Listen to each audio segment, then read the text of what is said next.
እኔ ደግሜ መውለድ እችላለሁ።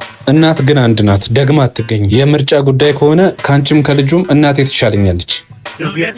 ስማጆ፣ እቺ ሴት ዛሬ እኔ እናንተን ለማጣላት ከሞከረች ነገ ለቤተሰብ አትመለስም። አንድ ጊዜ ብቻ አውራው ትሄድልናለህ? አይሄድም። እሱ እንዳላውሪኝ። እሺ፣ በጣም ጥሩ። ስማ፣ እኔ ከዚህ በኋላ ከእናት ጋር አንድ ቤት መኖር አልፈልግም እና ከቤት አስወጣልኝ። ቅድም አላልኩም ነበር? ወዴት ነው ማስወጣት? አላውቅም፣ ብቻ ተከራይተላትም ቢሆን አስወጣልኝ። ግን ምን አይነት ድፍረትና ጭካኔ ነው ያለሽ? እርጉዝ መሆኔ እንዳትረሳሽ። ፍላጎቴን ሁሉ አሟላልኝ። ማለቴ ልጁ የምትፈልገው ከሆነ እኮ። እምቢ ብልሽ ምን ልታረጊ?